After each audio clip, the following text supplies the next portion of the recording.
Hi everyone, Vanakkam, and good evening, ladies and gentlemen. It gives me great honor to speak to you today.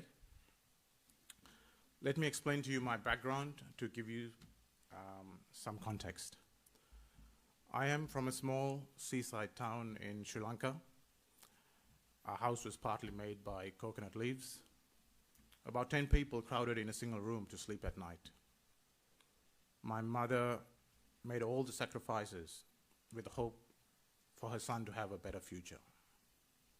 I left Sri Lanka about 25 years ago, and now I'm a cardiologist and I trained in the #1 hospital in America. Through various charities, I support more than 15,000 children every year. Sinhalese or Tamil, they all get help. Okkamalama apai daruvo. Ellarum engal pillaigal.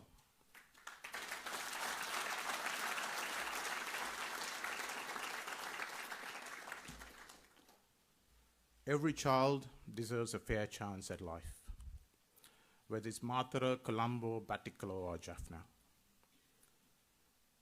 I believe it is a shared responsibility to foster that right.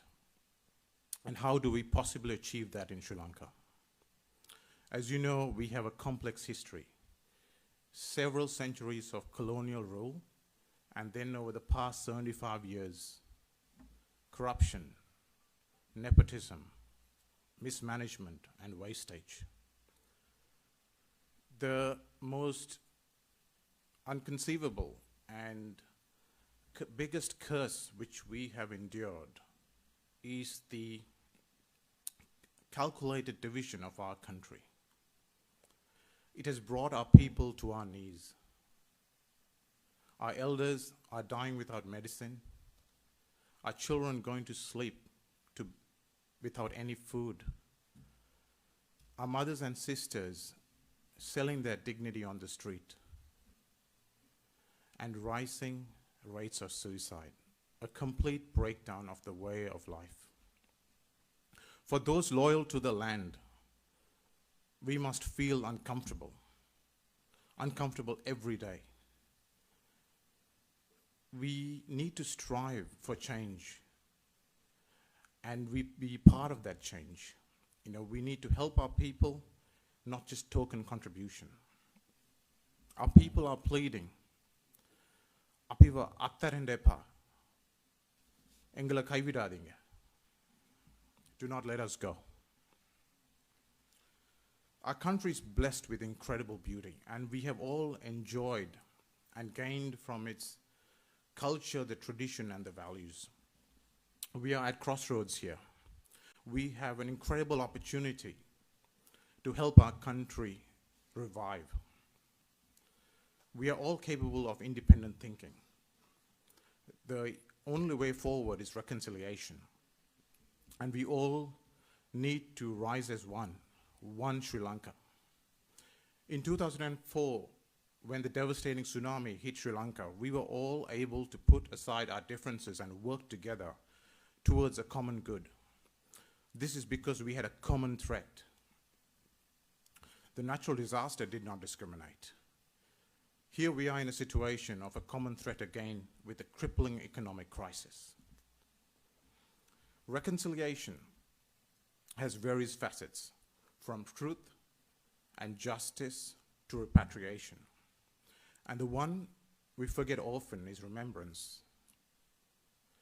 It was very positive to see on May 18th, when all denominations formed a circle to allow the remembrance of the victims of Mullivaikkal. To heal, we must remember and change within.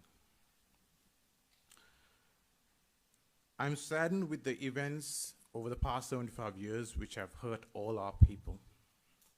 I'm saddened that a few people in power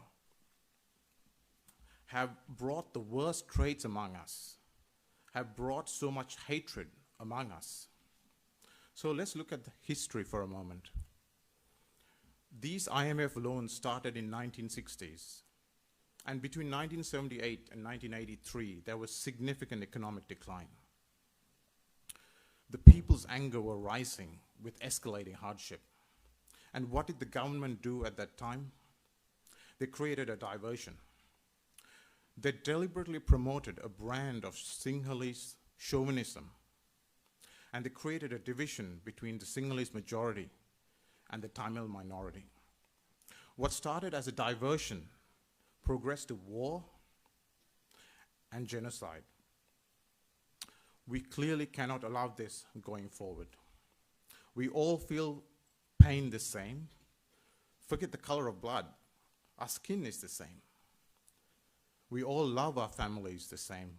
We just need to love and respect each other the same.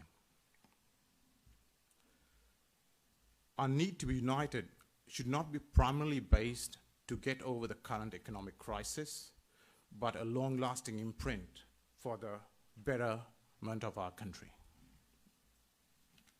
There is no room anymore for the Urumaya fascist, the overt racist, or the masked racist.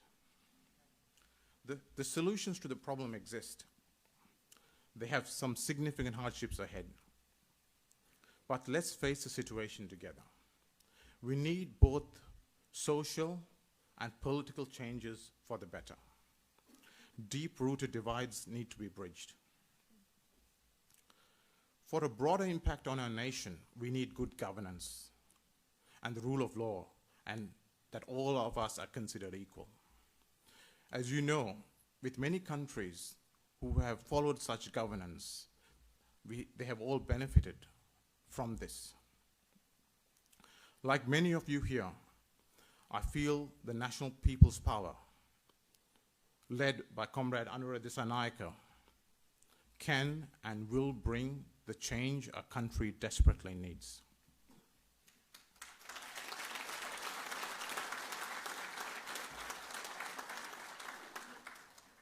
Some critics of the NPP talk about not having experience to run the complex needs of the country compared to the two mainstream parties. So let's look at what the strength of experience has gained so far. If you look at national debt to GDP in the 1950s, in 1951, it was 16% of GDP. And in 2022, it's a dismal 114% of GDP. So let's put that argument to rest of what experience matters. Some are still stagnated on the idea of what the history of the party 30 years ago and their ideologies at that time. We need fresh thinking and independent thinking to appreciate the current position on credibility, transparency, equality, their adaptability and modernization of their ideologies, and a clear vision to help our country out of this crisis. In March this year, Comrade Anura gave a talk on his position on the local government elections. And at the end of it, he waited for questions. And none of the journalists could come up with any. Why? This is because of his clear understanding of the current political, economical, social, and cultural situation of Sri Lanka. We need leaders to represent the opinion of the people and for the people. We have contended enough with family dynasties running the country like a family business. Last week, I told my daughter, who is 5 years old, that we will be supporting the National People's Power. And her response was, power? I want the power to go back and forwards in time. Ladies and gentlemen, if only we could go back 75 years and start afresh. However, we now have the possibility, we now have the opportunity to work in collaboration and choose our leaders well. The question is, are you willing?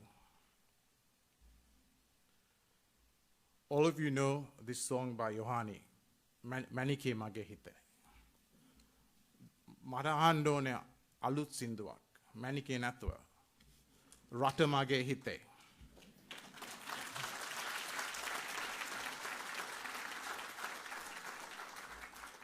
Nam Nadu and Nenjil, my country in my heart. Thank you.